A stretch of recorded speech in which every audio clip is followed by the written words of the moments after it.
বাংলাদেশের ঐতিহ্যবাহী জেলা নওগাঁ। এটা কি থানা? সদর থানার অন্তর্গত আমতলী মোড়, জামে মসজিদ প্রাঙ্গণ, শিবপুর, বক্তারপুর, বরুণকান্দি। 16তম বাৎসরিক 2 দিন ব্যাপী তাফসীরুল কোরআন মাহফিলের সমাপনী রজনীর স্বনামধন্য সভাপতি, অত্র এলাকার সর্বজন শ্রদ্ধাভাজন ব্যক্তিত্ব আলহাজ মোহাম্মদ আল মামুন দামাত বারকাতুহুল আলিয়া,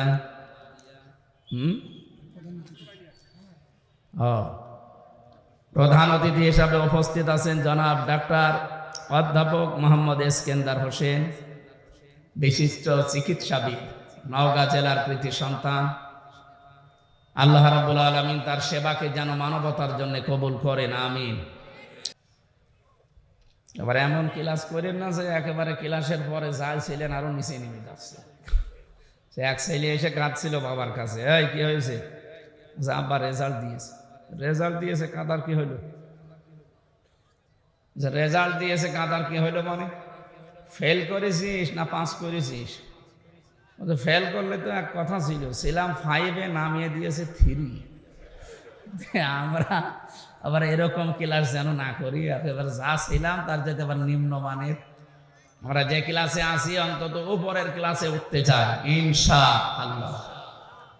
এই দেশে যে জন্ম নেবে সে দেশের বৈধ এবং গর্বিত নাগরিক। কথা বলেন না কেন? এ দেশের প্রতি আমার যেমন দরদ আছে, অধিকার আছে, অন্য ধর্মে যারা আছে তাদেরও ঠিক ওই রকম হক আছে, অধিকার আছে, আরো তাদের হক বেশি। বিশ্বনবী জানিয়েছেন যে দেশে আমার উম্মত বেশি থাকবে ওই দেশে যদি অন্যান্য ধর্মের কিছু মানুষ থাকে ওদের উপর যদি কেউ অত্যাচার করে, কিয়ামতে আমি নবী নিজে ওই অমুসলিমের পক্ষ নিয়ে তোমাদের বিরুদ্ধে আল্লাহর কাছে মামলা দায়ের করব।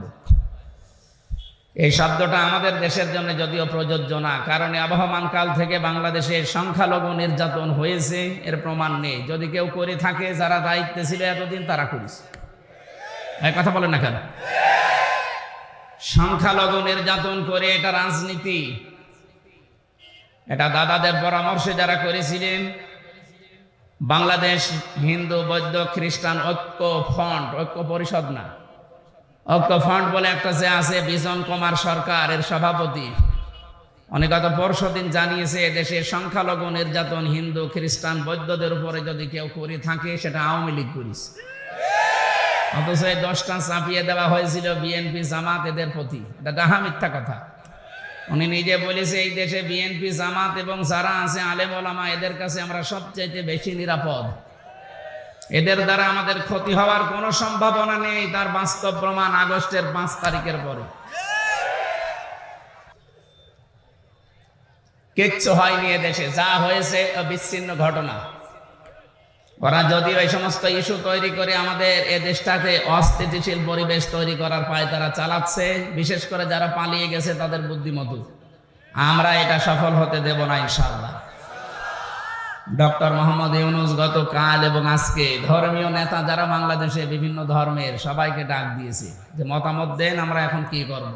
সব দল মিলে ঐক্যবদ্ধ। এদেশে কোনো অস্থিতিশীল পরিবেশ তৈরি করতে দেওয়া যাবে না, তাহলে মোড়ল যারা আছে তারা কিন্তু সুযোগ পাবে। এই জন্য আপনারা অন্য ধর্মের যারা আছেন আপনাদের ধর্মীয় অনুষ্ঠান পালন করবেন। আমাদের ধর্মীয় কালচার যেটা, এটা আমাদের ধর্মীয় কালচার আবহমান কাল থেকে দেশে এটা হয়ে আসছে, এটা কিয়ামত পর্যন্ত চলবে। এই কোরআন, এজন্য আমি বলছিলাম আমাদের শুধু একা না, হাযা বায়ানুল লিন্নাস, মানুষ পদবাচ্চে যারা বিবেচিত সবার জন্য আজকের এই অনুষ্ঠান। আমরা সবাই এখন দল মত জাতি নেই, সব এখন এক। কথা বলে না কেন? ইসকনের যে নাম শুনছিলেন মোয়াজ্জেম ভাইয়ের কাছে, আসলে ইসকন এটা হিন্দুদের খোদ সংগঠন না। এই সংগঠনের আসল যারা দায়িত্বে আছে, যারা প্রতিষ্ঠাতা, ওই যে প্রভুপাদ, এই লোকটা একটা খ্রিস্টান। এই লোকটা ইহুদি জাতিতে কিন্তু পড়াশোনা করে সে খ্রিস্টান চার্চে একটা আলাদা নিয়ম নীতি বানিয়ে হিন্দুদের বদনাম করার জন্য উগ্রভাবে এটাকে উপস্থাপন করেছে। এই জন্য হিন্দুদের শুধু একা দোষ না, ওরা গরিব নিম্নবিত্তের যারা হিন্দু তাদেরকে বেছে নিয়েছে সারা বিশ্বের 257টা রাষ্ট্রের 195টা দেশে ওদের কাজ চলছে। বাংলাদেশে আপনি তাকান, এই যে ঢাকার স্বামীবাগ, এর পাশে যে ইস্কন মন্দির, ওর পাশে যে মেথরপট্টি আছে, এই গরিব হিন্দুদেরকে টাকা পয়সা দিয়ে ওরা দৌড়ে ভিড়িয়ে ইস্কনের সদস্য বানিয়েছে। সিলেটের যারা চা বাগানি হিন্দু ধর্মের কাজ করে, যারা গরিব মানুষ, এই ছেলে মেয়েদেরকে ওরা কাজে লাগিয়েছে। ঠাকুরগাঁও পঞ্চগড়ের যারা গরিব মানুষ ওই পাথর তুলে খায়, তাদেরকে কাজে লাগিয়েছে। সুতরাং এটা শুধু হিন্দুদের দোষ না। সম্মানিত ভাই এবং অন্য ধর্মের ভাইরা, আপনারা হয়তো এই মনে করে ভাবতে পারেন যে আমাদের আবার ওই দোষে দোষী করে আমাদের অত্যাচার করে কিনা। না, আমরা অত পাগল না। এদেশে যারা আওয়ামী লীগ করেছেন তাদের উপরও আমার কোনো রাগ নেই, কিন্তু যারা অপরাধ করেছেন তাদের উপর আমার রাগ আছে। কারণ আপনি বিনা কারণে জেনে শুনে অপরাধ করেছেন। আমাকে রিমান্ডে যারা নিয়েছিল প্রত্যেকটা অফিসার আমারে বলতো আপনার কোনো দোষ নেই, আমরা জানি। তাহলে এটা করেন কেন? এই যে 11 ঘন্টা আপনি টাঙিয়ে রাখলেন আমার মাজায় দড়ি দিয়ে। আপনি নিজে বলছেন সকালে এসে যে হুজুর আপনার কোনো দোষ নেই, তাহলে এই কাজ করলেন কেন? এই জন্য অপরাধের সাথে এই 15.5 বছরে যারা জড়িত, সে যেভাবেই হোক, কারো কথা শুনে হোক, ডাইরেক্ট ইনডাইরেক্ট, এদের আমরা শাস্তি চাই। আর এদের শাস্তি যে হচ্ছে বা হয়েছে এর প্রমাণ দেখেন সূরা নামল 19 নম্বর পারা 20 নম্বর পৃষ্ঠা 7 নম্বর লাইনের 52 নম্বর আয়াত। ভালো করে একটু মিলান দেখেন। আমার তো মনে হচ্ছে খাফের খাপ মুমতাজের বাপ মিলে যাচ্ছে। আপনি একটু দেখেন তো মেলে কিনা। আল্লাহ পাক বলেন ফাতিলকা বুয়ুতুহুম খাবিয়াতাম বিমা যালামু। এখানে আলেম নেই, ফা দিয়ে আরম্ভ করলেন আল্লাহ বক্তব্যটা। আল্লাহ বলেন ফাতিলকা বুয়ুতুহুম, বাইতুন দেননি, বুয়ুত বহু বচন, এরপরে হুম এটা জমির, এইটাও বহু বচন। আল্লাহ বলেন এই যে এই সেই ঘরগুলো, এই সেই, ভালো করে জবাব দেবেন, এই সেই ঘর না ঘরগুলো? আল্লাহ এক বচন না দিয়ে বহু বচন কেন দিলেন? তার মানে জালেম একজন না, এদেশে জালেম আমার মনে হচ্ছে অনেক আছে। আল্লাহ বলেন এই সেই ঘরগুলো। কাদের ঘর? জালেমদের। কাদের? খাবিয়াতান, জনশূন্য করে দিয়েছি, পরিত্যক্ত বানিয়ে দিয়েছি। বিমা যালামু, তাদের জুলুমের কারণে।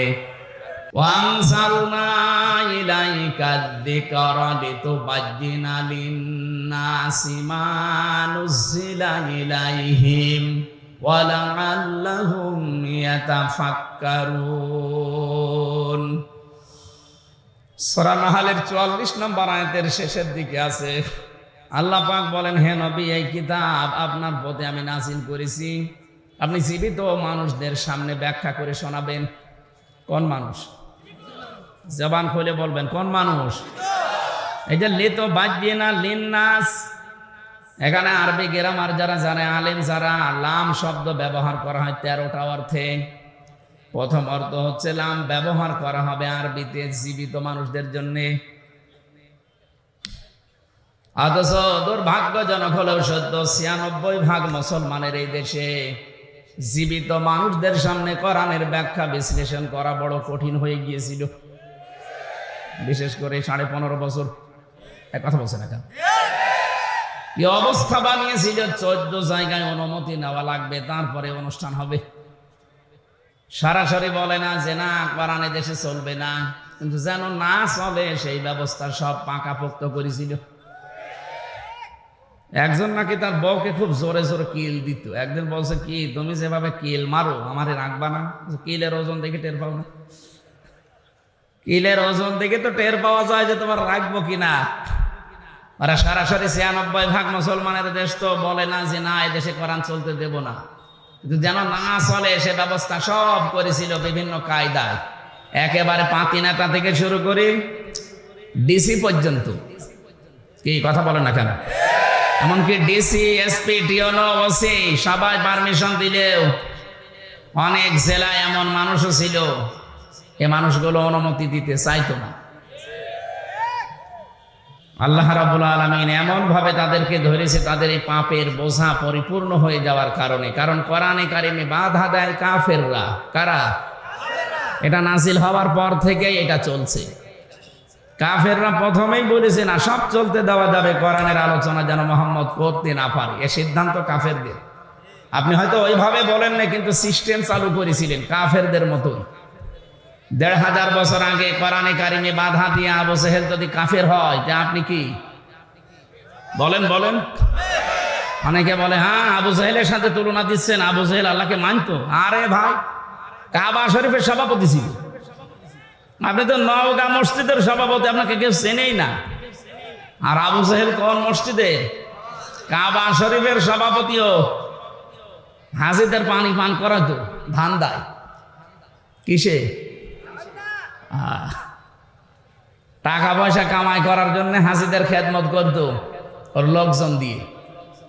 ২ নম্বরে ওকে যদি কেউ জিজ্ঞাসা করতো আল্লাহ বলতে কেউ আছে, ও শুধু বলে না যে আছে, কোরআনে কারিম ওর কথা কোট করেছে, ওয়ালাইন সাআলতাহুম মান খালাকাস সামাওয়াতি ওয়াল আরদা লা ইয়াকুলুনাল্লাহ।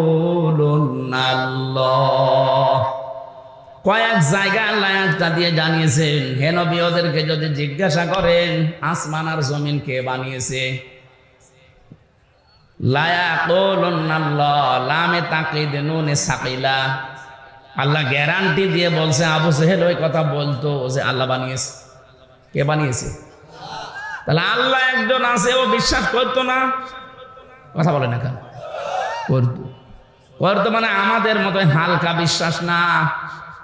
ওই দিন বদরের ময়দানে যাবে, ওই দিন বদরের যাওয়ার আগে কাবার, বলেন আবু জেহেলের উদাহরণটা দিলাম কেন? কাবার গেলাপ ধরে কাঁদছিল সকালবেলা, ১৭ রমজান মাসে সকালবেলা সবাই তাওয়াফ করছে কাবা শরীফ উলঙ্গ হয়ে, আরো নিজে যেয়ে কাবার গেলাপ, যেটা মুলতাজাম বলে, যেখানে দোয়া করলে কবুল হয়, ওই দরজার সামনে দাঁড়িয়ে বলছে কাবার মালিক তুমি আসো, আমি জানি আমি মোহাম্মদের বিরুদ্ধে যাচ্ছি অস্ত্র নিয়ে বদরের ময়দানে যুদ্ধ করার জন্য, সত্যের পক্ষে যে আছে তাকে তুমি বিজয় দিয়ে দিও। আবু জেহেলের দোয়া কবুল হয়ে গেছে। বলেন তো, ও যদি আল্লাহ একজন আছে বিশ্বাসই না করবে, ও কাবার গিলাফ ধরে কাঁদবে কোন কারণে? বলেন। এবার আমার প্রশ্ন, তাহলে ও আইন পাশ করে কোরআন নিষিদ্ধ করে দিল শুনতে কেন? কারণ ও খুব ভালো করে জানতো আমি যে ক্ষমতার চেয়ারে বসে আছি দেশের প্রধানমন্ত্রী হয়ে, এটা একটা অবৈধ। ও ঠিক ভালো করে বুঝতো যে আমার চেয়ারের একটা পায়াও ঠিক না, সব নড়বড়ে পায়া। কিন্তু মোহাম্মদ যেটা কোরআন দিয়ে বোঝাতে চায় যে অধিকারগুলো মানুষের প্রচার করে, যে এই এই অধিকার আমার আছে, আমার ভোট দেওয়ার অধিকার আছে না নেই? বলেন। হুয়া জিতাবাকুম ওয়া মা জাআলা আলাইকুম ফিদ্দীনি মিন হারাজ। সূরা হজের ৭৮ নম্বর আয়াতের মাঝের অংশে আছে, আল্লাহ পাক বলেন আমি তোমাদেরকে নির্বাচিত করি। নওগাঁবাসী একেবারে বিবেক দিয়ে বলবেন, নির্বাচিত করা হয় যে পদ্ধতির মাধ্যমে, ওইটার নাম নির্বাচন। আমি বেশি বললাম? নির্বাচিত করা হয় যে কোনো বিষয়কে কিসের মাধ্যমে? বলেন বলেন। 15.5 বছর তো নির্বাচনই হয়নি, এটাকে মিথ্যা কথা? অথচ আজ ৮-৯ দিন দেখতে পাচ্ছি বাইরের বিভিন্ন দেশে শ্রীমপ্রীতি পাওয়ার জন্য মানুষের কাছে মিথ্যা তথ্য ছড়াচ্ছে যে আমি নির্বাচিত ছিলাম, আমাকে নির্বাসন দেওয়া হয়েছে। নির্বাসন আমরা দেয়নি, আপনি নিজে নির্বাসন বেছে নিয়েছেন, আর নির্বাচিত ছিলেন, এটা দাহা মিথ্যা কথা। এই 15.5 বছরে যে নির্বাচন হয়নি, কেউ যে নির্বাচিত ছিল না, এটা যদি ঘোড়াকেও কেউ জিজ্ঞাসা করে, ঘোড়াও হাসবে। কথা বলেন না কেন? বলে এই মিথ্যা কথা আপনি ছড়িয়ে কি পেতে চান? বিশ্বের মডেল কেন তামাম দুনিয়ার 257 রাষ্ট্র এক হয়ে গেলেও বাংলাদেশে এই জালেম আর আসতে পারবে না, কারণ আপনি নির্বাচিত ছিলেন না। এত বড় না মিথ্যা কথা বলেন কেন? নির্বাচনের আগে 154 জন আপনি ঘোষণা দিয়ে দিয়েছেন, কথা বলছেন না কেন? দিনের ভোট আপনি রাতে করে ফেলেছেন। নির্বাচন হইল কবে?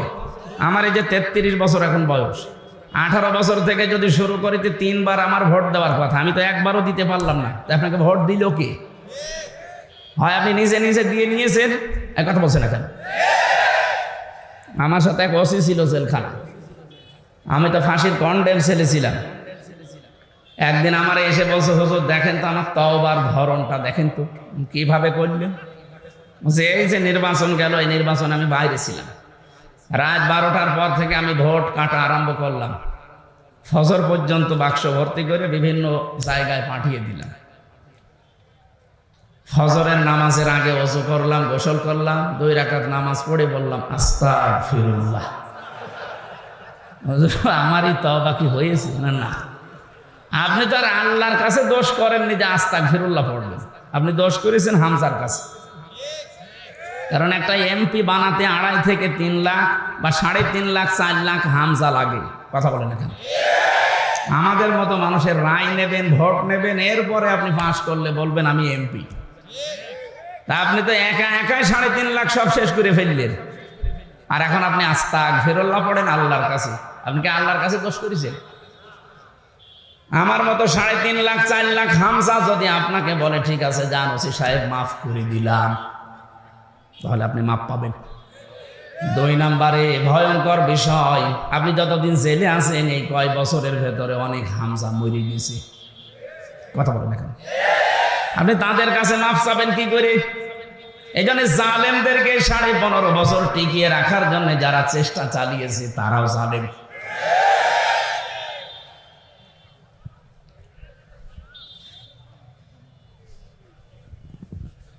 বলেন তো ওসি সাহেবের যে তওবার ধরন বললো, ও কি তওবা বলে না আর কি বলে?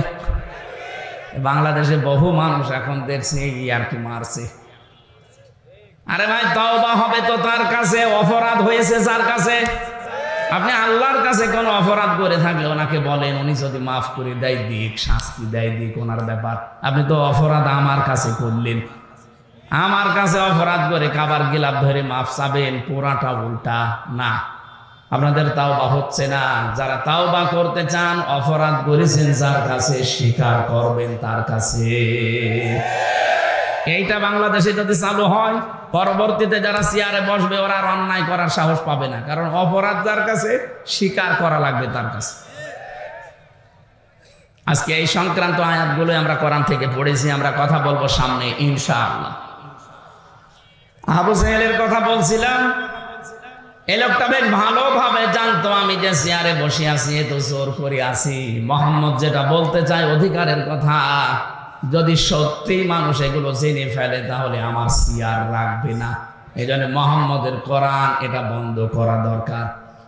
1500 বছর পর নব্য আবু জাহেল যারা, তারা জাতে মাতাল হলেও তাহলে ঠিক ছিল। ওরাও বুঝেছিল আমাদের যে চেয়ার, এ চেয়ার তো বৈধ না। কথা বলেন না কেন? এই জন্য 15 বছরের ভেতরে যারা নির্বাচনের মাধ্যমে প্রহসন করে এমপি, মন্ত্রী, মেয়র, সাবেক উপজেলা চেয়ারম্যানের নিচে লিখে দেন, আপনি লিখবেন না। কারণ আপনি সাবেক উপজেলা চেয়ারম্যান, সাবেক মেয়র, সাবেক এমপি, সাবেক মন্ত্রী, এটা অবৈধ। আপনাকে কে ভোট দিয়েছে যে আপনি এটা লিখেন? আপনি একটু বেশি করে লিখতে পারেন যে সাবেক চোর, এইটা লিখা যায়। কারণ আপনি চুরি করেছেন, আপনি লিখে দেবেন যে আমি চোর। তো বর্তমান তো চুরি করছেন না, সাবেক, এই জন্য সাবেক চোর বা সাবেক ডাকাত লিখে দেবেন। এই কথা বলছেন না কেন? আর 8 সাল থেকে 24 সাল পর্যন্ত যত কিছু নিয়েছেন রাষ্ট্রের কাছ থেকে, এগুলো সব ফেরত দেওয়া লাগবে। কারণ আপনি অবৈধ জিনিস বৈধ করার জন্য এগুলো ফেরত দিয়ে জনগণের কাছে বলেন যে আমাদের ভুল হয়ে গেছে।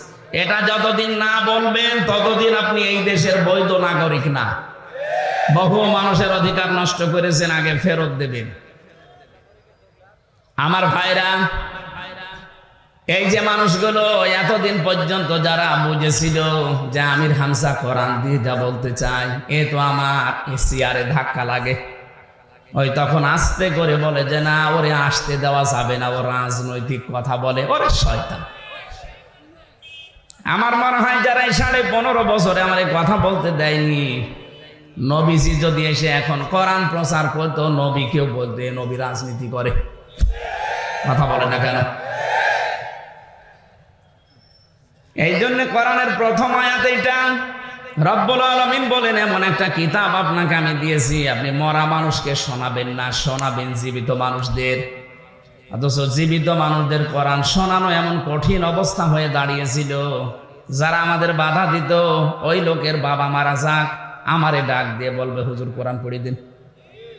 এক কথা বলছে না কেন? ওর বাবা মরে গেলে আমারে বলবে কোরআন পড়ে দিন, অথচ জিন্দা অবস্থায় পড়ার দরকার ছিল। এখন তো মরে গেছে, এখন পড়ে করবো কি? ওর আযাব আরো বাড়বে, কারণ সে আয়াতি পড়বো একটাও তোর জীবনে ছিল না। কি আপনার বাবা এমন বাবা যে আপনার নামে সব ভালো ভালো জমিগুলো দোকানগুলো লিখে দিয়েছে, আর আপনার বোনের নামে বলেছে তোর নামে দোয়া করে দিলাম। এখন আমি যদি পড়ি ইউসিকুমুল্লাহু ফি আওলাদিকুম লিয-যাকারি মিসলু হাযযিল উনসায়াইন। হে পৃথিবীর বাবারা, সন্তান যাদের আছে, এক ছেলে যা পাবে দুই মেয়ে তাই পাবে। বন্টন নীতিকার। আপনি তো বন্টন নীতি মানেননি দুনিয়ায়, আমারে নিয়ে কোরআন পড়ালে আপনার আযাব আরো বাড়বে। আমি কথা বোঝাতে পেরেছি? এই জন্য কোরআন বোঝানো লাগবে মরা মানুষকে না চিন্তা মানুষকে। আমাদের দায়িত্ব এইটা, এটা আমাদের কালচার। এই জন্য আমরা জীবিত মানুষদেরকে বোঝাই। এখন যারা শুনতে আসে এদের দায়িত্ব কি? আয়াতের পরের শব্দে আল্লাহ জানিয়েছেন ওয়ালাআল্লাহুম ইয়াতাফাক্কারুন। হে নবী, যারা শুনতে আসে ওদের দায়িত্ব হচ্ছে ওই কথাগুলো শোনার পরে বাড়ি যেয়ে যেন চিন্তা ভাবনা করে। তাহলে আমার দায়িত্ব সঠিকভাবে জীবিত মানুষদের সামনে ব্যাখ্যা করা, আর আপনার দায়িত্ব এটা শোনার পরে বাড়ি যেয়ে চিন্তা ভাবনা করা। করবেন তো? হ্যাঁ, ইনশাআল্লাহ। এই কোরআন, এজন্য আমি বলছিলাম আমাদের শুধু একা না, হাযা বায়ানুল লিন্নাস, মানুষ পদবাচ্চে যারা বিবেচিত সবার জন্য আজকের এই অনুষ্ঠান। আমরা সবাই এখন দল মত জাতি নেই, সব এখন এক। কথা বলে না কেন? ইসকনের যে নাম শুনছিলেন মুয়াজ্জেম ভাইয়ের কাছে, আসলে ইসকন এটা হিন্দুদের খোদ সংগঠন না।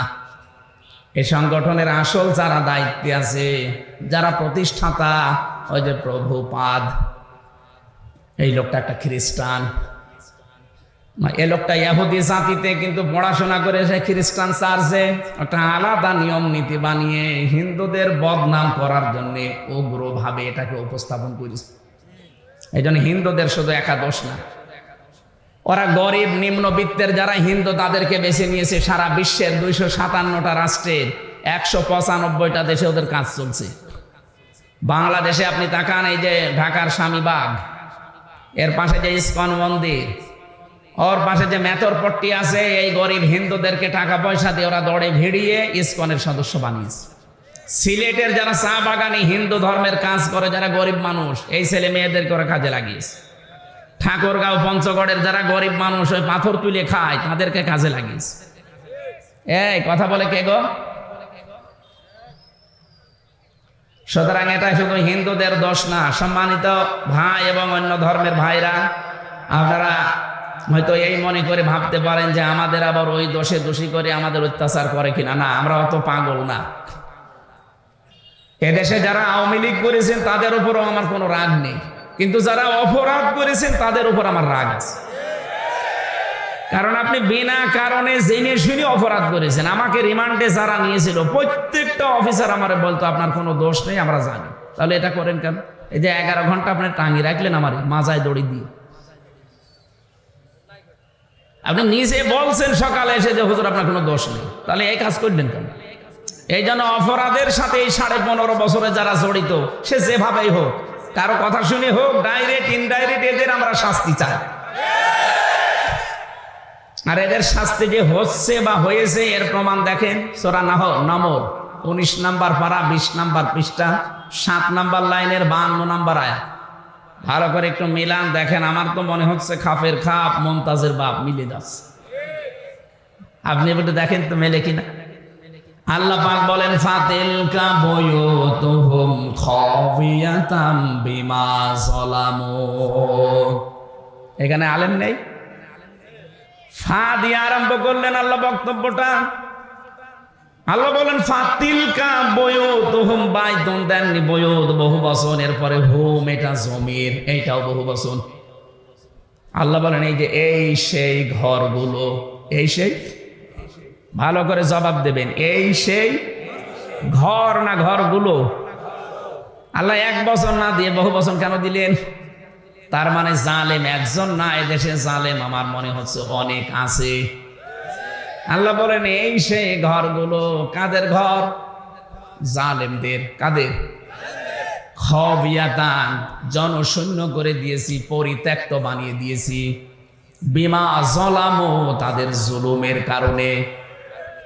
এই আয়াতটা যে কত বাস্তব এবং সত্য, এটা 2024-এর 5 আগস্টের বিকাল 5টায় আমি দেখতে পেরেছি। কুষ্টিয়ায় দেখেন হানিফের বাড়ি, বিকাল 5টা বাজতে বাজতে পায়খানার প্যান পর্যন্ত খুলে নিয়ে চলে গেছে। ইট তো নেই, প্যানও খুলে নিয়ে চলে গেছে। এখন হয়ে গেছে ওটা জাতীয় টয়লেট। মানুষজন যায় আর ওখানে পায়খানা প্রসাব করে। গত 3 দিন আগের পত্রিকা দেখেছেন ঢাকায় যে বাড়িটা, এত দামি বাড়ি, মানুষ অনেকে আবেগে যে চুমা খেত, অথচ এখন ওইটা গণ টয়লেট। মানুষ বিভিন্ন জন যাচ্ছে, একবারে 8 জন 10 জন করে বিভিন্ন দিকে ইঞ্জিন দিয়ে প্রসাব করছে। আপনি পেপারে দেখলেন। কাবা শরীফ তাওয়াফ করছিলাম একবার 16 সালে, 7 চক্কর দিলাম, বেশ ভালোই লাগছিল। হঠাৎ উপরে গেলাম, সে দেখি পেটে ব্যথা করছে। এক পুলিশকে ডাক দিয়ে বললাম, ইয়া সাদেক তাল, এদিকে আসেন। কি? এতক্ষণ তো ভালোই লাগছিল, হঠাৎ আমার পেটে ব্যথা করছে, এখানে ফার্মেসি কোথায়? পুলিশ আমারে বলে, ইয়া হাজি ওল হজ্জাত আইনা বিলাদুকা, ও হাজি দেশ কোথায়? জি তুমি বাংলাদেশ, বাংলাদেশ থেকে এসেছি। ওর ভাষা দিয়ে আমারে বলছে, হাজি আপনি জানেন না এটা কোন জায়গা? না তো। আবু জহেলের বাড়ি। আপনি এখনো পায়খানা না করে দাঁড়িয়ে আছেন? তাড়াতাড়ি করেন। পায়খানা করে দেখে আমার পেটের ব্যথা ভালো হয়ে গেছে। আল্লাহ যেন আমাকে জানাতে চাচ্ছি, হামজা এত টাকা খরচ করে আসলে আর শয়তানের মুখে পায়খানা না করে চলে যাবা, তাড়াতাড়ি করো। আমার তো মনে হচ্ছে এই 15.5 বছরে জুলুমের যে মাত্রা, আমি তো কিছুটা টের পেয়েছি। কি জুলুম করেছে বলেন তো? এই যে গুম, খুন আর আয়না ঘর দিয়ে কত মানুষকে আমি পেয়েছি ওই মাটির নিচে। আমিও 10 দিন ছিলাম, দেখেছি 2 বছর 5 বছর 7 বছর 8 বছর 10 বছর 14 বছরের মানুষ নাকি ওখানে আছে। মুফতি ফখরুল সাহেব আমার সাথে ছিল, মাঝে মাঝে আমার এসে বলতো, হামজা কি করে তোমার সাথে আমি জানি না। তারপর আমার এই যে পায়ের ভেতর দিয়ে এভাবে হাত দিয়েছে, এইভাবে সামনে যে লোহার ব্যারিকেড দেওয়া আছে ওর সাথে হাত হ্যান্ডকাপ দিয়ে আটকিয়ে দিয়েছে, আবার টান দিলে কেটে যায়, খুব ধার ওইটাই, নড়াচড়াও করতে পারি না। 24 ঘন্টা এভাবে 1-2 মিনিট না, বছরের পর বছর আমি এভাবে বসে আছি। এই যে শুয়ে থাকা, এটা যে কত বড় নিয়ামত এখন আমি টের পাচ্ছি। 1.5 থেকে 2 মিনিট মাত্র সময় দিত টয়লেট করার জন্য। সকালে কয়েকটা পচা ছোলা দিত, দুপুর বেলায় 1 মুঠ ভাত দিত, তাও মনে হচ্ছে কেউ মাখিয়ে দিয়েছে। এত বড় বড় নখ হয়ে গেছে কারো কারো, চুল দাড়ি গোপ দেখলে মনে হচ্ছে জঙ্গল থেকে বেরিয়ে আসতেছে। এত কঠিন পরিস্থিতি, আমি তো তাও কঠিন জায়গায় ছিলাম না, আমি তো না নর্মাল জায়গায়।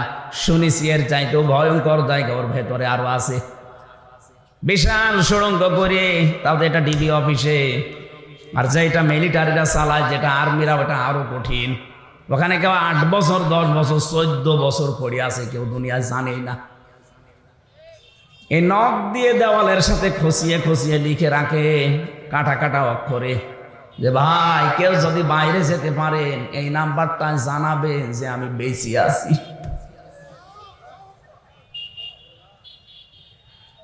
এই জুলুম যারা করেছিলেন এই 15 বছর 15.5 বছর ধরে, আপনি বলেন তো কোথায় পৌঁছিয়েছিলেন?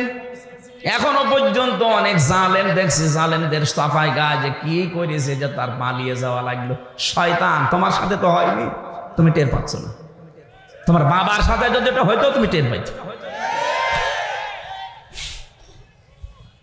কত মানুষ 15 বছর ঘরে থাকতে পারে নাই, গাছতলায় বাঁশতলায় ধানের খেতে আখের খেতে সময় কাটিয়েছে। এক কথা বলছেন না কেন? কিচ্ছু জানে না, ভালো মানুষ ঘরে ঘুমিয়ে আছে, ঘুম থেকে উঠে দেখছে হাজত খানায়, কি গো তুই গাছ কেটেছিস? কখন? স্বপ্নে। আমি কি বানিয়ে বললাম? এটা হয়নি। নিজেই ধরিয়ে দেয়, নিজেই ছাড়িয়ে দেয়, মাঝখান থেকে 1-2 লাখ টাকা আল্লাহর রাস্তায় নিয়ে নেয়। কি চলছিল বলেন তো? আমাকে ধরার পরে বলছে 10 লাখ টাকা দেন, নাই তো 50টা মামলা দেব। কেন? মামলা কি বানাবেন? সব বানানো আছে, শুধু নাম লিখে দেব। কি দেশে বাস করতাম আপনি টের পাচ্ছেন? এই ছিল নাকি আইনের শাসক?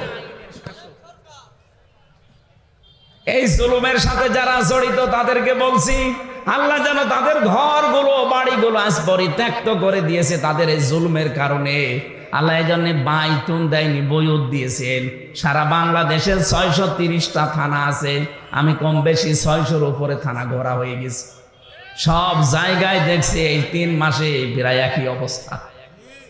কুষ্টিয়ার হানিফের বাড়ি তো নিজে বললাম, কয়েকদিন আগে দিনাজপুরে গিয়েছিলাম, কি দাপট ছিল তার বাড়ি পর্যন্ত এখন পায়খানা হয়ে গেছে। ভূত জিনও যায় না ভয় না গেলে। আমার মনে হচ্ছে কাবার চত্বরে আবু জেহেলের বাড়ি যেখানে, ওখানে যেমন আমার পেটের ব্যথা ভালো হয়ে গেছে, এদেশে অনেকের এখন দেখছি পেটে ব্যথা হচ্ছে, এই জন্য ওখানে যে জালেমদের বাড়িতে টয়লেট করছে। তাহলে এখানে আমাদের শিক্ষা কি? এর পরের শব্দে আল্লাহ এটা দিয়েছেন, ইন্না ফি যালিকা লায়াতান লিকাউমিন ইয়ালামুন। রব্বুল আলামিন বলেন এখানে লামে তাকিদ আছে। যারা আরবি জানে তাদেরকে জিজ্ঞাসা করেন কত কঠিন শব্দ এটা। ইন্না ফি যালিকা লায়াতান, অবশ্যই এর ভেতরে শিক্ষা আছে, নিদর্শন আছে। কাদের জন্য? লিকাউমি ইয়ালামুন, যারা জ্ঞানী মানুষ। তাহলে আমাদের এখান থেকে নেওয়া লাগবে আজকে, আগামীতে যারা যাবে তারা যেন জালেম না হয়। যদি জালেম হয় তাদের বাড়ি ঘরও কিন্তু এরকম ওজার গৃহ হয়ে যাবে। এই জন্য যারা যাবেন আমরা নিষেধ করছি না, যে যাবেন যান, কিন্তু জুলুম করবেন না। জালেমদের 15 বছরের শিকড় যদি আল্লাহ কেটে দিতে পারে, আপনি তো এখনো জানিনি, এখনই অনেকে জুলুম আরম্ভ করেছে। 5 তারিখের পর থেকে দেখতে পাচ্ছি অনেকে এখনো বিভিন্ন জিনিসে হাত মারছে। কেউ বাজারে, কেউ নৌকা ঘাটে, কেউ গরুর হাটে, এক কথা বলছে, কেউ চাঁদাবাজি আরম্ভ করে দিয়েছেন, এখনো থালা পাননি হাতে, পেলে কি করবেন? এজন্য সাবধান। ওরা অত্যাচার করেছে, ওরা এজন্য জালেম। আপনিও যদি শুরু করেন, আপনিও তো জালেম। তো ওদের ভেতর আর আপনার ভেতরে পার্থক্য কি?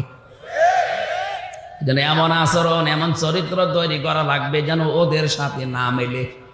কারণ মান তাশাব্বাহা বিকওমিন ফাহুয়া মিনহুম, যার সাথে আপনার চরিত্র মেলবে কিয়ামতে তার সাথে উঠবেন। এই 15.5 বছরে জুলুম করে, চুরি করে, টাকা পয়সা পাচার করে ওরা যে অপরাধ করেছে, আপনিও যদি ওইটা করেন, কিয়ামতে ওর সাথে উঠলে আপনার আর কি উঠতে চান ওদের সাথে? আপনি কি দরবেশ সালমান রহমানের সাথে উঠতে চান? কি নমো, দাড়ি কেটে নমো হয়ে গেছে, পৃথিবীর ইতিহাস পাল্টিয়ে ফেলেছে লোকটা। 7টা ব্যাংক থেকে 36,000 কোটি টাকাও মারিং কাটিং করেছে। ইসলামী ব্যাংকটা ধ্বংস করে দিয়েছে এস আলমের মাধ্যমে। 75,000 কোটি টাকা এখান থেকে সরিয়েছে। নিজে একটা ব্যাংক বানাতে পারেন না, মানুষের টাকা পয়সা দিয়ে তৈরি করা, সেইটা নিয়ে পোদ্দারি করেন আপনি। মানুষ এটা জানোয়ার বললেও জানোয়ারের মনে হয় বিবেকে আবার দেয়, আমার জানোয়ার বলে। জালেমরা পৃথিবীতে আল্লাহর সৃষ্টি জগতে নিকৃষ্ট। ইন্না শাররাদ দাওয়াবি ইনদাল্লাহিস সুম্মুল বুকুমুল্লাযীনা লা ইয়াকিলুন। সূরা আনফাল 9 নম্বর পারা 18 নম্বর পৃষ্ঠার, এটা 11 নম্বর লাইনের 22 নম্বর আয়াত। এটা তাফসীরে ইবনে কাসিরে আছে। আল্লাহ পাক বলেন পৃথিবীতে সব চাইতে ঘৃণিত আমার কাছে সৃষ্টি জগতে ওই লোকটা যে তার বিবেককে কাজে লাগায় না। আরে 15.5 বছরে যাই হয়েছে, বিবেক কাজে লাগেনি। বিবেক কাজে লাগলে একটা আলেমকে এভাবে 11 ঘন্টা টাঙিয়ে রাখতে পারে? বলেন। এটা তো আমার নিজেরটা বললাম, বাকিগুলো মামুনুল হককে দেখেননি? এরকম চেয়ারে যেত আদালতে, মাজাটাই শেষ করে দিয়েছে। মুফতি ফখরুল ভাই আমার মনে হয় আর সারা জীবনে এভাবে কাটছাঁট হয়ে শুতে পারবে না। মাজা এই জায়গায় হাড়টাই বাঁকা হয়ে গেছে। ইমাম মালিকের জীবনী পড়েছিলাম, ওনার হাত বেঁধে রেখেছিল 41 দিন একাধারে, শুধু টয়লেট আর খাবারের সময় খুলে দিত। এই জন্য ওনার হাত এই হাড় থেকে ডিসকানেক্ট হয়ে গিয়েছিল। বহু আলেমের ওখানে আমি দেখেছি যারা আজ 22 বছর, যারা আজ 14 বছর, যারা আজ 10 বছর 12 বছর পড়ে আছে, এত কষ্ট ভেতরে আলেমদেরকে ওরা দিয়েছে। আমি তো হালকা পেয়েছি, আমার চাইতে আরো বেশি পেয়েছি অনেকে। তাদের শরীরে যে বিভিন্ন জিনিস নড়বড়ে হয়ে গেছে। এই জুলুমগুলো যারা করেছিলেন, এখন যদি কেউ সামনে এরকম করার চিন্তা ভাবনা করেন, এদের এত বড় শিকড় যদি আল্লাহ কেটে দিতে পারে, আপনি তো কিছুই না। কথা বলে না কেন? ওদের শিকড় কত নিচে ছিল দেখেছেন? দারোয়ান থেকে শুরু করে একেবারে সংসদ পর্যন্ত সব ওদের সাজানো লোক। এক কথা বলছেন না কেন? সব ওদের সাজানো, সব ওদের বানানো, এরপরও টিকতে পারলো না। আর আপনার তো এখনো সাজানো কিছুই হয়নি, আন্দাজে মুখ জোর করছেন।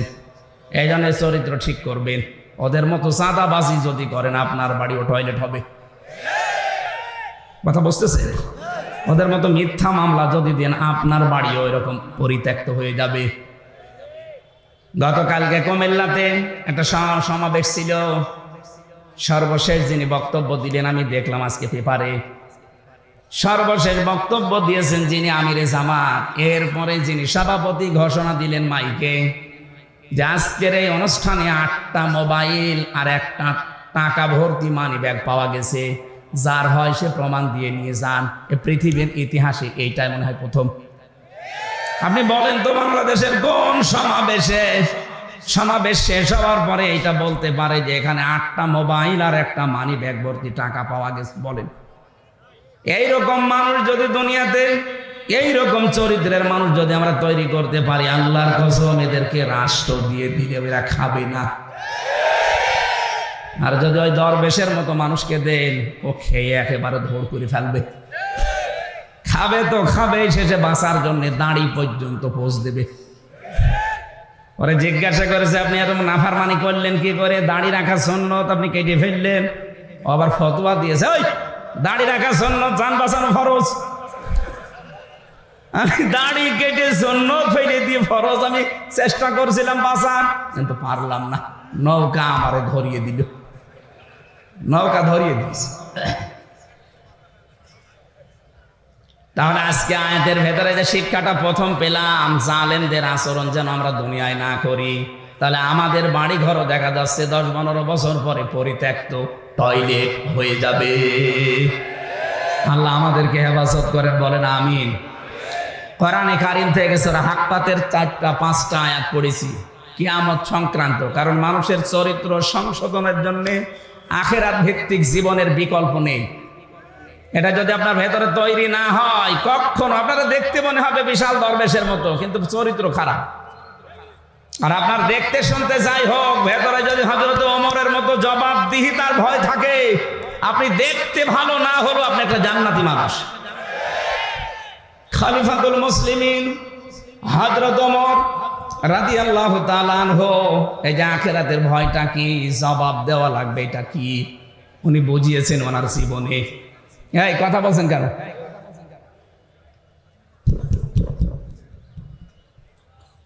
ছেলেটা ছেলে তার আব্দুল্লাহ নাম, ভর্তি করলেন মাদ্রাসায়। হযরতে আলী ওই সময় দেশের প্রধান বিচারপতি, তিনিও ছেলে দিলেন মক্তব মাদ্রাসায়। হযরতে হোসাইন টেবিল থেকে কলম ফেলে দিয়ে বারবার বলছে, হোসাইন এই তুলে দাও, তুলে দাও। 3 বার তুলে দিলেন। প্রেসিডেন্টের ছেলে তো উনি রেগে গেছে, বলছে হোসাইন বারবার কলম ফেলে দাও আর আমারে তুলতে বলো, আমি কি চাকর তোমার খাদেম নাকি? হযরত হোসাইন বললেন, আব্দুল্লাহ তুমি শুধু খাদেম না, খাদেমের বাচ্চা খাদেম। যেই বলেছে খাদেমের বাচ্চা, উনি রেগে গেছে। না, এ কথা বললেন, বাবার কাছে যাও। বাড়িতে যে বলছে, আব্বা আমি আর পড়বো না। কেন? আমাকে গালি দিয়েছে ক্লাসে, শুধু আমাকেই না তোমাকে পর্যন্ত গালি দিয়েছে। ছোট করেছে, আমারে বলেছে আমি নাকি খাদেমের বাচ্চা। খাদেম তুমি যদি বিচার না করো হোসাইনের, আমি ও মাদ্রাসায় আর যাব না। ঠিক আছে, জুমার দিন হবে। খুতবা দিচ্ছিলেন তিনি মসজিদে নববীতে। জুমার নামাজের সময় আলোচনা বন্ধ করে দিয়ে বললেন, হোসাইন, বলে কি, এদিকে আসো। কি হয়েছে? তুমি ক্লাস ভর্তি ছাত্রদের সামনে আমার ছেলেকে খাদেমের বাচ্চা খাদেম বলে গালি দিয়েছো। হ্যাঁ দিয়েছি। কেন দিলে? ইমাম হোসাইন বলে, খলিফা বুকে হাত দিয়ে বলেন তো, আপনি কি আমার নানার খাদেম ছিলেন না? হযরত হোসাইনের কথা শোনার পর হযরতে ওমরের বাকরুদ্ধ হয়ে গেছে, আর কথা বলতে পারে না। তাই তো এইভাবে ভাবি না। তুমি যেটা বললে এটা কি লিখে দিতে পারবা? নিয়ে আসেন, কাগজ কলম নিয়ে আসেন। খেজুরের পাতা নিয়ে এসেছে, লিখে দিলেন, ওমর আমার নানার খাদেম ছিল, আমি দেখেছি। ইতি হোসাইন ইবনে আলী। সই করে দিলাম, যান। কাগজটা হাতে নিয়ে হযরতে ওমর চমা খেলেন, ডাক দিয়ে বলেন, নবীর সাহাবীরা, বিচার হয়ে গেছে। ছোট মানুষ সন্তান আব্দুল্লাহ তো বোঝে না, বলে, আব্বা তুমি তো বিচার শুরুই করলে না, হয়ে গেল কি করে? হযরত ওমর বলে, সন্তান, যে বিচার করেছি শুধু দুনিয়া না, আখিরাতেও কাজে লাগবে। আমি যখন মারা যাব, এই কাগজটা আমার কাফনের ভেতরে দিয়ে দিও। মরণের পরে আল্লাহ পাক যেদিন আমাকে তুলবে হিসাবের জন্য, কিছুই যদি আমার কবুল না হয়, ভালো না লাগে, কাগজটা দেখাবো। রব্বুল আলামিন কাগজটার দিকে তাকাও, তোমার নবীর নাতি লিখে দিয়েছে আমি নাকি নবীর খাদেম ছিলাম। এই ওসিলায় হলো আজকে তুমি আমার মাফ করে দাও।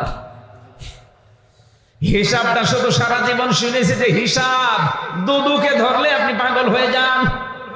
তা তো তাদেরকে ঘুষ ঘাস দিয়ে উল্টা পাল্টা করা যায়, কিন্তু আল্লাহর দুদুক, আল্লাহ পাক যদি ধরেন হিসাবের জন্য, এক গ্লাস পানির জবাব দিতে পারবেন না। এই জন্য মানুষের জীবন পরিচ্ছন্ন হওয়ার জন্য, পবিত্র করার জন্য আখিরাত ভিত্তিক জীবনের বিকল্প নেই। আল্লাহ ওই কথাগুলো শক্তভাবে আমাদেরকে আজকে জানাচ্ছেন। খুব ভালো করে খেয়াল করবেন। সূরা হাক্কাত। কোন সূরা? বলেন বলেন। হাক্কা শব্দের শাব্দিক অর্থ কি? কোরআনে কারিমে সূরা হাক্কাতকে আমার আল্লাহ অবশ্যম্ভাবী ঘটনা এই শব্দ দিয়ে আরম্ভ করেছেন।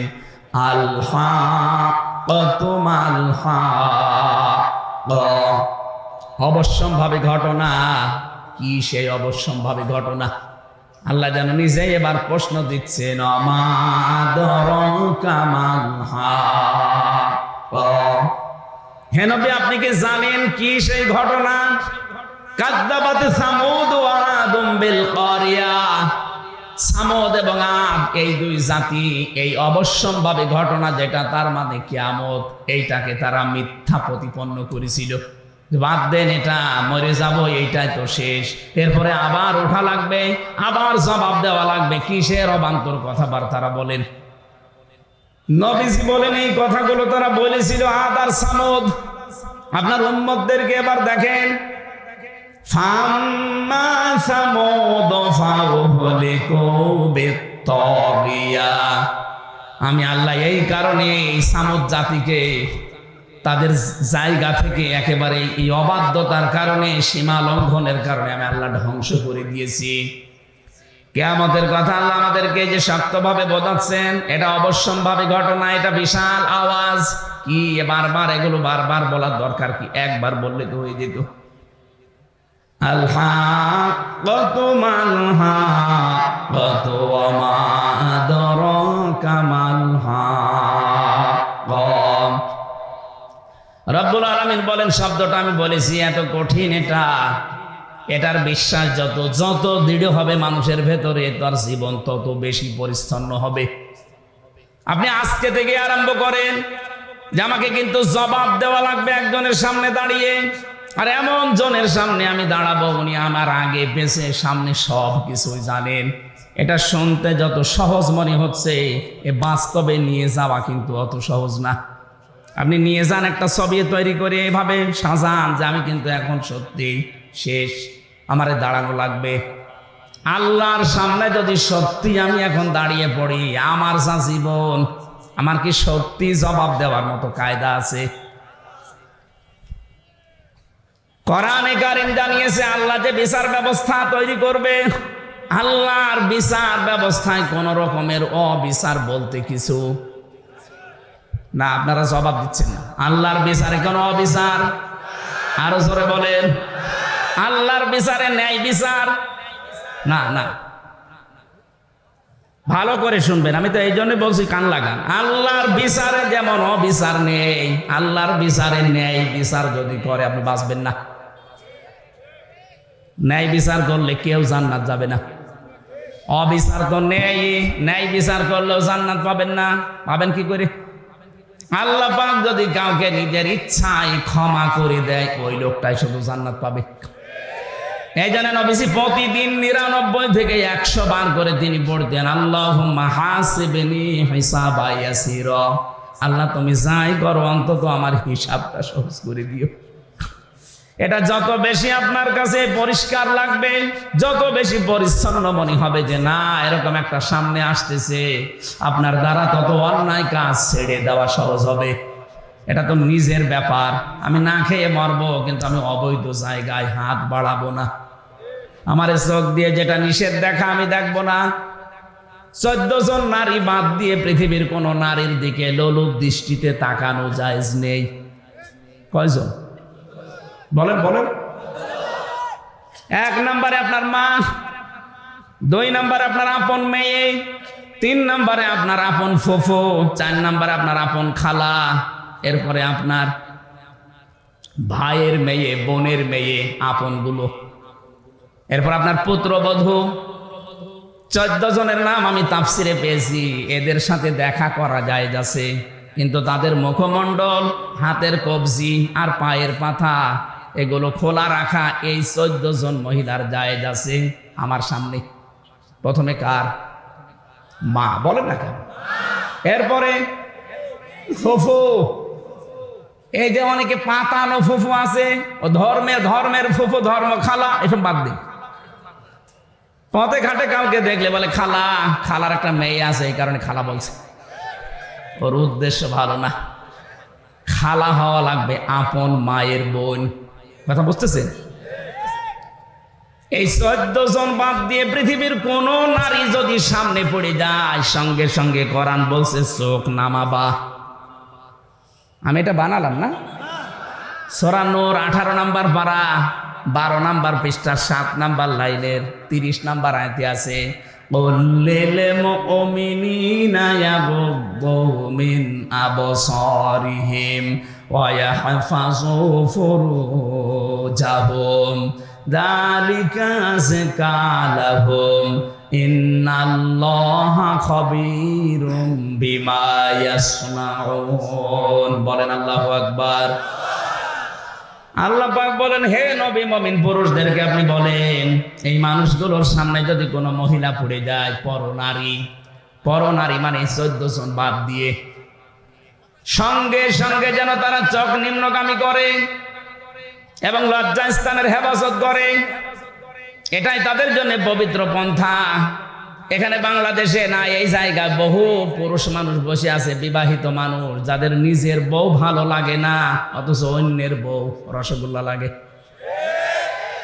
দেখছেন বলছে ঠিক। এই রোগটা শয়তান তৈরি করে ওয়াসওয়াসার মাধ্যমে। এবার আসেন তো এই রোগের ঔষধ কি? আপনার নিজের স্ত্রীর ভেতরে আল্লাহ যা দিয়েছে এইটা বাদ দিয়ে আপনি যে ভাবির সাথে, প্রতিবেশীর স্ত্রীর সাথে লাইন করেছেন, ওর ভেতরে কি অন্য কিছু বেশি আছে?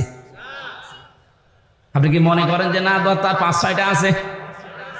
তার ভেতরে যা আপনার স্ত্রীকে আল্লাহ তাই দিয়েছে, অথচ নিজের স্ত্রীর প্রতি কোনো আকর্ষণ নেই, ভালোবাসা নেই, মন থাকে না, শুধু মন টেনে চলে যায় ভাবির দিকে। এরকম রোগে কারা আছেন একটু হাত তোলেন তো। আমার মনে হয় এই এলাকায় সব ওয়াজ করা ঠিক না, এরকম আল্লাহর ওলি বসে আছে। এরকম রোগের রোগী দেশে নেই। কথা বলে না কেন? মেয়েরা যারা এসেছেন শুধু নামাজ পড়া, রোজা রাখা, কালো বোরকা পরায় কিন্তু ইবাদত না। ওয়াইদা গাবা আনহা হাফিজাতুহু, স্বামী যখন বাইরে যাবে তখন নিজের ইজ্জত, সম্ভ্রম, স্বামীর সন্তান, স্বামীর মাল সম্পদ এগুলো আপনাকে হেফাজত করে রাখা লাগবে। কিন্তু অনেক মহিলা আজ ব্যর্থ, স্বামী বাইরে চলে গেলেও মনে হয় দিন পায়। পাশের বাড়ির দেওয়ার নিয়ে শুনে আরামে গল্প করছে, অথচ এমন জনকে মোবাইলে কথা বলছে যার সাথে মোবাইলে ওর জন্য কথা বলা জায়েজ না। কথা বলে না কেন? একটা ভুল কাজে আছে অনেকেই। হ্যাঁ, কোনো অবিবাহিত মেয়ে লোককে যদি ভালো লাগে প্রস্তাব দিয়ে সমর্থ থাকলে বিয়ে করে ফেলেন, কিন্তু বিবাহিত কোনো মহিলার সাথে যদি আপনি ভুল করে আর জেনে শুনেও যদি লাইন করে থাকেন, জীবনেও তো সেই স্বামী ছেড়ে না দিলে বিয়ে করতে পারবেন না। কথা বলছেন না কেন? আপনি বিয়েও কোনোদিন করতে পারবেন না, আবার সারা জীবন তাকে না পেয়ে কষ্টের ভেতরে মরবেন। এই জন্য যারা বিবাহিত কোনো মহিলার সাথে লাইন করেছেন এই মুহূর্তে তওবা করেন। তওবা করবেন কিনা বলেন? কারা কারা করবেন হাত তোলেন তো। এরা কি লাইনে আছে? এই দাড়িওয়ালা, কিসের লাইন কর তুমি? হ্যাঁ, তওবা করলে ঠিক আছে, কাজ না করে তওবা করবা কেন? কাজ করো, ওই সমস্ত কাজ করো, ঠিক আছে। হ্যাঁ, এদিকে তাকান, ওর যে চেহারা, ওর সাথে লাইন করবে কে? না, আপনার সাথে লাইন করা মানুষ এদেশে নেই। হ্যাঁ, ঠিক আছে, বাঁচে গিয়েছে, আল্লাহ ওরে হেফাজত করিস। সাইজেও ছোট, আবার চেহারা আল্লাহ বানিয়েছে ওইরকম, ওর দিকে কেউ তাকাবেও না, ওর অসুবিধা নেই। কিন্তু যাদের চেহারা একটু ভালো, ওরা তো দিশা পায় না করবে কি, মনে করে আমার পেছনে তো মানুষ ঘরে, আলহামদুলিল্লাহ। তাহলে এই রোগ থেকে যাদের নিজের স্ত্রী আজ ভালো লাগছে না, আকর্ষণ তৈরি হয় না, অন্যেরটা দেখলেই ভালো লাগে, এটা রোগ। এ রোগ শয়তান তৈরি করে দেয় ওয়াসওয়াসার মাধ্যমে। এটা থেকে বাঁচতে হলে কয়েকটা পদ্ধতি আছে, নাকি এই ওষুধ বলার দরকার নেই? এ জেলায় আপনারা হাত তুললেন না যে এই জেলায় তো পাচ্ছি না, বলে কি করবো? রেকর্ড হচ্ছে তো, অন্য জেলায় যাক, তারা যেন মানে। এক নম্বরে, বড় নারী দেখলেই মন চাইলেও আপনাকে চোখ নিম্নগামী করা লাগবে, এটা আল্লাহর নির্দেশ। আল্লাহ ভালোভাবে জানে যে আপনার দুর্বলতা কোন জায়গায়। মন চাওয়ার পরেও যদি আপনি না তাকান, একটা অনির্বচন সুখ আল্লাহ আপনাকে দান করবে। কি বললাম শব্দটা? অনির্বচন সুখ, বাংলা শব্দ এটা। এটা কেমনে তৈরি হয়? এই যে বাচ্চারা, পাখির বাচ্চা দেখবেন, মুরগির বাচ্চা, সিল যখন শো মারতে আসে তখন মা পাখিটা পর এভাবে বিছিয়ে ডাউন করে দেয়। কি কথা বলেন না কেন? দেখবেন একটার সাথে একটা পর লেগে যায়, মোলায়েম সফট কমল হয়ে যায়। এটা শুধু লেগে যায় না, এভাবে ডাউন করার পরে ফল করে দেয়। আল্লাহ কোরআনে কারিমে উদাহরণটা সূরা বানি ইসরাঈলের 23 নম্বর আয়াতে দিয়েছেন, ওয়াখফিজ লাহুমা জানাহাদ-দুল্লি মিনার রাহমা। হে দুনিয়ার মানুষ, যারা সন্তান হয়ে গেছো তারা তোমার মা বাবার কাছে এভাবে হাতটা বিছিয়ে দাও। এখানে আল্লাহ যদিও জানাহন দিয়েছেন, ডানা। আমাদের পৃথিবীতে কোনো মানুষের ডানা হয় না, হয়? আমাদের হয় হাত। হাতের আরবি শব্দ ডানা না, হাতের আরবি শব্দ জানাহন না, হাতের আরবি শব্দ ইয়াদুন, আদুদা, আইন দোয়া দাল। আল্লাহ আদুদাও দেয়নি, ইয়াদুনও দেয়নি, দিয়েছে জানাহন। কেন? আমাদের তো ডানা নেই, ডানা হয় পাখির। কার? পাখির ডানা হাওলাত করে আল্লাহ আমাদের লাগিয়ে দিলেন কেন? কারণ পাখির যে ডানা, এর ভেতরে নরম কিছু পাওয়া যায়। এই যে পরগুলো পাবেন, পালক, এত সফট, এত কোমল, এত মোলায়েম, একটার সাথে আর একটা লাগবে। এর নিচে যখন বাচ্চারা আশ্রয় নেবে, এই পলকের নিচে দেখবেন ছোট ছোট কুয়াগুলো আছে, এত নরম। এটা একটার সাথে আর একটা লাগার কারণে নিচ দিয়ে যেগুলো ঝরে যায়, ওই বাচ্চাগুলো নিচে যাওয়ার পরে ওদের মাথায়, ওদের চোখে, বিভিন্ন জায়গায় যখন লাগে, একটা আলাদা শান্তি। ওই সময় তারা কিচির মিচির করে। ওইটার বাংলা শব্দ হচ্ছে অনির্বচন সুখ। আল্লাহ এখানে বোঝাতে চেয়েছেন, ও হামজা, দুনিয়ায় তোমার মা বাবা যতদিন বেঁচে আছে তোমার হাতটা খরচের হাত বলো, সেবার হাত বলো, এমন কায়দায় মা বাবার সামনে বিছিয়ে ধরবা অন্তত তারা যেন মনে করে আমার হামজা থাকতে আমাদের আর কোনো চিন্তা নেই। বলেন সুবহানাল্লাহ। নওগাঁবাসী বিবেক দিয়ে বলেন তো, আমাদের মা বাবা কি আমাদের উপরে ভরসা করতে পারছে? না। আজ অধিকাংশ মা বাবা সন্তানের উপরে ভরসা করতে পারে না। মনে করে সন্তান বিয়ে দিলে আমাকে পর করে দেবে, হয় আমাকে আলাদা করে দেবে, নাই বৃদ্ধাশ্রমে দিয়ে দেবে। কথা বলে না কেন? এটা মনে করার কারণ হচ্ছে আজ অধিকাংশ পরিবারের সন্তানও কিন্তু চায় না যে মা বাবাকে আমি আলাদা করে দেই, বৃদ্ধাশ্রমে রেখে আসি, বাড়ি থেকে তাড়িয়ে দেই না। কোনো সন্তান দুনিয়া এটা চায় না, কিন্তু বাধ্য হয় বোর কারণে। আসতে বলেন। সম্মানিত মা বোন যারা এসেছেন, এই জন্য বলছে শুধু নামাজ পড়া, রোজা রাখা, গালো বোরকা পরা ইবাদত না। আপনি স্বামীর মা বাবাকে নিজের মা বাবার মতো আচরণ করবেন, এইটাও ইবাদত। ইবাদত কাজ বাংলাদেশে নেই, এই জন্য এখন জেলা এবং থানায় থানায় বৃদ্ধাশ্রম হচ্ছে। কয়েকদিন আগে আমি নীলফামারে গিয়েছিলাম, কিশোরগঞ্জ থানা, দেখলাম বৃদ্ধাশ্রম। আমারে নিয়ে গেল দেখার জন্যে। এই কোলে 20 জন, এই কোলে 20 জন মার বাবা বসে আছে, মুরব্বী। ওদের চেহারার দিকে আর চোখের দিকে তাকিয়ে আমি দেখতে পেয়েছি প্রতিটি মা বাবা তার সন্তানের জন্য বরদোয়া করছে, অথচ তাদের আমার মতো ছেলে মেয়ে আছে। কথা বলে না কেন? কেন আমার মতো সন্তান বিয়ে করার পরে মার বাবাকে বৃদ্ধাশ্রমে রেখে আসবে, বাড়ি থেকে তাড়িয়ে দেবে, আলাদা করে দেবে কেন? অথচ আমার পেছনে সবচেয়ে বেশি শ্রম দিয়েছে একেবারে 25-30 বছর পর্যন্ত একাধারে বিনা লাভে আমার মার বাবা। কোন প্রকার লাভ ছাড়া তারা আমাকে এ পর্যন্ত তুলেছে। আর বানানো গাছ পেয়ে এখন আপনি একেবারে পর করে দিলেন, ডিলেট করে দিতে চান। নিজের মা বাবা যদি হয়তো আপনি ডিলেট করতেন। এজন্য মেয়েরা যারা এসেছেন পুত্রবধূ, তাদেরকে বলছি জীবনও আপনি স্বামীর মন পাবেন না।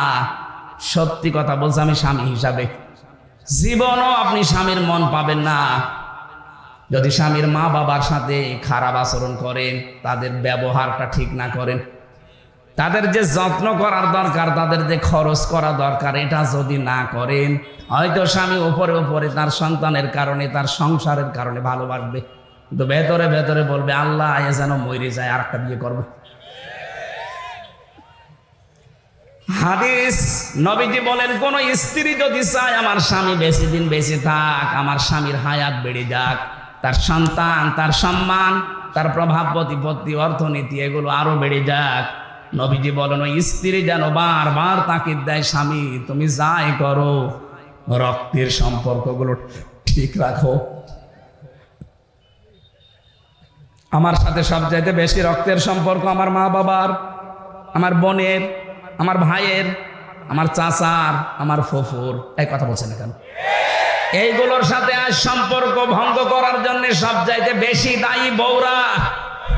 আমি জানি মেয়েরা এখন আমার নামে বরদোয়া করছে, আল্লাহ হুজুর মরুক, মরবো তাও আমি বলবো, কারণ আমি চাই আপনারা যেন বেঁচে যান। হাজারো স্ত্রী কিন্তু জাহান্নামে যাবে, কিন্তু এই স্বামী স্ত্রীর এই রক্তের সম্পর্কগুলো নষ্ট করার কারণে। কারণ আল্লাহ পৃথিবী তৈরি করার পর কমপ্লিট যখন হয়ে গেল, তখন এই রেহেম, যেটা রক্তের সম্পর্ক, আত্মীয়তা, এটা আল্লাহর পা চেপে ধরেছিল। ডাক দিয়ে বলে মাবুদ আমার সম্পর্কে তো কিছু বললে না। আল্লাহ পাক ওই দিন জানিয়েছে, রেহেম তোমার সম্পর্কে আমার রায় হচ্ছে, তোমার সাথে যারা সম্পর্ক অটুট রাখবে তাদের সাথে আমার সম্পর্ক ঠিক থাকবে, আর তোমার সাথে যাদের সম্পর্ক কাট হয়ে যাবে, আমি আল্লাহ বলছি তাদের সাথে আমিও সম্পর্ক ছেদ করলাম। বলেন নাউজুবিল্লাহ। আপনি বড় নাম জোব্বা গায়ে দিয়ে নামাজ পড়ে হাসি হয়ে কি করবেন যদি এইগুলো ঠিক করতে না পারি আমরা? এই জন্য আমি সহ যারা এসেছি আশা করব অবশ্যই আজকে থেকে যাই হোক, যদি বউ বাদ দেওয়া লাগে দরকার হয় বাদ দিয়ে আর একটা বিয়ে করব। রক্তের সম্পর্ক ছিন্ন করে জাহান্নামে হওয়া যাবে না। কারা কারা পারবেন হাত তোলেন তো। ওরে বাবাই, বিয়ে করার জন্য হা করি আছে, ঠিক আছে করবেন, 4টা পর্যন্ত করবেন। বিয়ে করা জায়েজ আছে, কিন্তু শর্ত 3টা। শুধু সুন্দরী, আর মনোমুগ্ধ পরিবেশ দেখে টাকা পয়সা দেখে পাগল হওয়া যাবে না। তিনটা বিষয় দেখা লাগবে। প্রথম, বিয়ে জায়েজ, পরের গুলো জায়েজ করার নিয়ম তিনটা। আমরা তো অনেকেই সুন্দরী খুঁজি, সুন্দরী দেখে পরের গুলো না, এটা নিয়ম না। ইসলাম বিয়ে করতে বলেছে, কিন্তু আগের আয়াত পরের আয়াত দেখেন, সূরা নিসার 3, 4, 5। আল্লাহ পাক যেগুলোর নাম দিয়েছেন, এখানে হয় এতিম হওয়া লাগবে, অসহায়। 2 নম্বরে সে বিধবা হওয়া লাগবে। 3 নম্বরে তো স্বামী পরিত্যক্তা হওয়া লাগবে। এরকম মহিলা দেখে বিয়ে করার নিয়ম। আরো খুঁজে বেড়াচ্ছে আকিস গ্রুপের মেয়ে। আমার আকিস সাহেবের 3 বউ, ওনার ছেলে 4 বউ। প্রথমটা ঢাকা বিশ্ববিদ্যালয় স্যার, শিক্ষিকা। পরের গুলো সবই একটু নর্মাল। দ্বিতীয়টা ঠিক আছে, দ্বিতীয়টা MBBS ডাক্তার। 3 নাম্বারটা নার্স, 4 নাম্বারটা ওনার কর্মচারী। উনি তো এই কোরআনের আয়াত মিলিয়েই করেছে, অসহায়, বিধবা করেনি, স্বামী পরিত্যক্তাও না, কিন্তু গরিব মানুষের মেয়ে। তো ওনাদের যে সম্পদ আল্লাহ দিয়েছে, ওনাদের যে সম্মান, ওনাদের যে শরীর, যা খায়। আকিজের বড় ছেলের সাথে আমি থাকি, উনি দেখেছি, উনি যে খাবার খায়, এক একদিন মনে হয় 8 থেকে 10 হাজার টাকার খাবার। এই এত খাওয়া লাগে না, এমন এমন খাবার, এত দাম 2000 টাকা। এই জন্য শরীরও এরকম টাইট। এখন 70 বছর বয়স, 4টা বউ, আল্লাহর রাস্তায় চালিয়ে যাচ্ছে, কোনো অসুবিধা নেই। অথচ আমার যে শরীর একটাই চলে না, আমি একটারই সময় দিতে পারি না। এই যে কয়দিন বের হয়েছি বাড়ি থেকে, খালি বাড়ি থেকে গেতাছে, ওইটাই করে বেড়াও গা। এমনি 3 বছর জেল খেটে আসলে হয়নি, আবার ওই জেলের মতোই ঘুরে বেড়াও, তোমার আর বাড়ি আসার দরকার নেই। তাই আমার দ্বারা 4 বউ সাজে? যদি অসহায় হয়, যদি বিধবা হয়, স্বামী পরিত্যক্তা হয়, এইরকম মহিলা দেখে এতিম অসহায় তাদেরকে দিয়ে বিয়ে করা জায়েজ আছে পরের গুলো।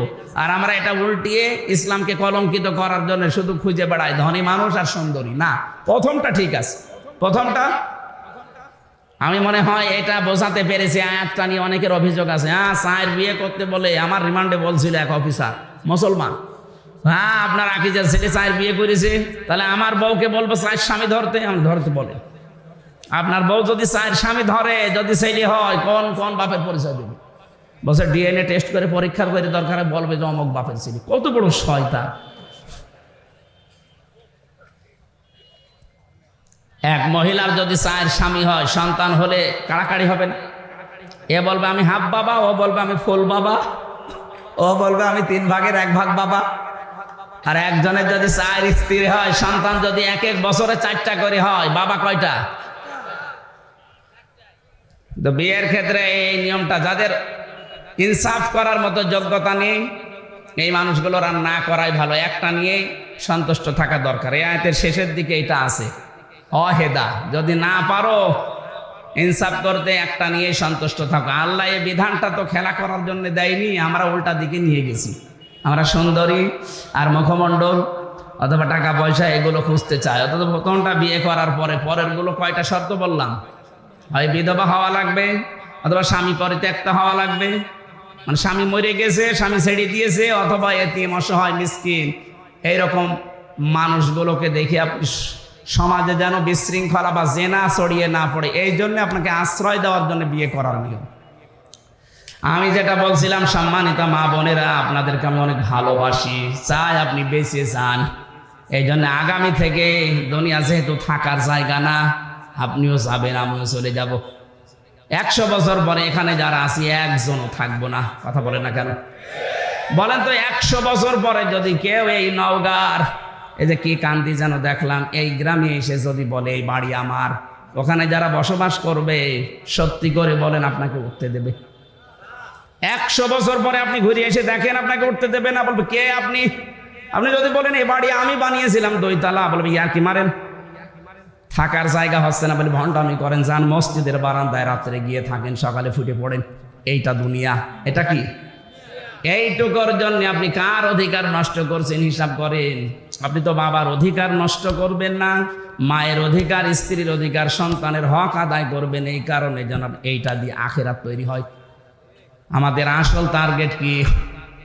আখেরাত। বলেন বলেন, আল্লাহ রাব্বুল আলামিন বলেন এই যে জবাব দেওয়া লাগবে, হিসাব দেওয়া লাগবে, এটা যারা অস্বীকার করেছিল এই মানুষগুলোকে এই সীমা লঙ্ঘনের কারণে এমন পর্যায়ে আমি পৌঁছিয়েছি। আপনি তাকান, বিচারের যে সিস্টেম আমি তুলে এনেছিলাম কোরআন দিয়ে, প্রথমে আল্লাহ বিচার সাজাবে আপনাকে দিয়ে একা একা।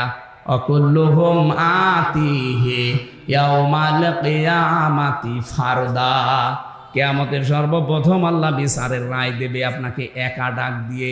কয়জন করি? দ্বিতীয় নম্বরে ডাকবে হচ্ছে ইয়াউমা নাদউ কুল্লা উনাসিম বিইমামিহিম, আপনার নেতার সাথে ডাকবে। 3 নম্বরে এবার সবার সামনে ডাকবে। ওই যে বিচার ব্যবস্থায় বললাম আল্লাহ কোনো অবিচার করেন না, ন্যায় বিচার করলে কেউ বাঁচবে না, জান্নাতে যেতে পারবে না। হ্যাঁ, যদি উনি মাফ করে দেয়, এইটাই পদ্ধতি।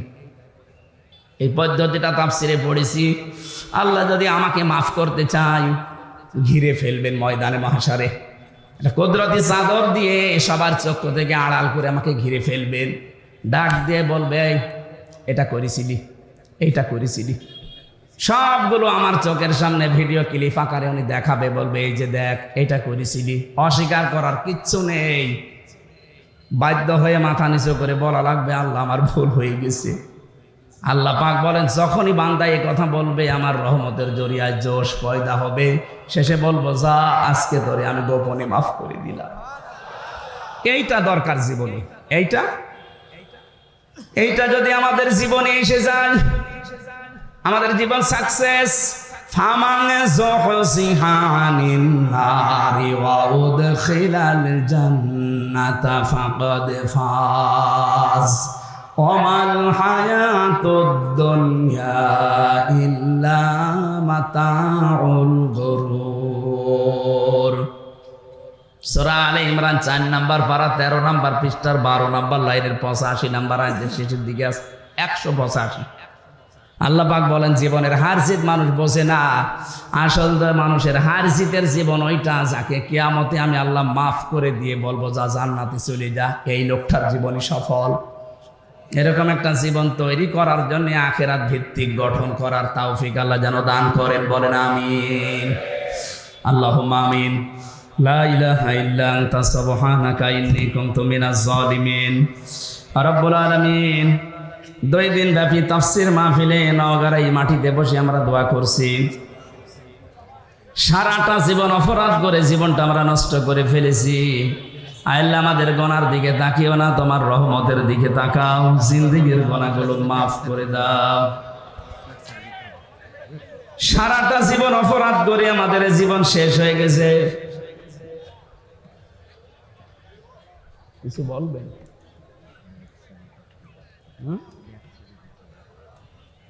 আগের থেকে একটা কিছু লিখে দিতে পারলেন না, একবার ব্যাগ ছেড়েছে আর ফাড়া যাবে না, মানুষ বিরক্ত হয়ে যাবে। খালি কালেকশন করলে তো আপনার মাহফিল এভাবে আর দেবেন না।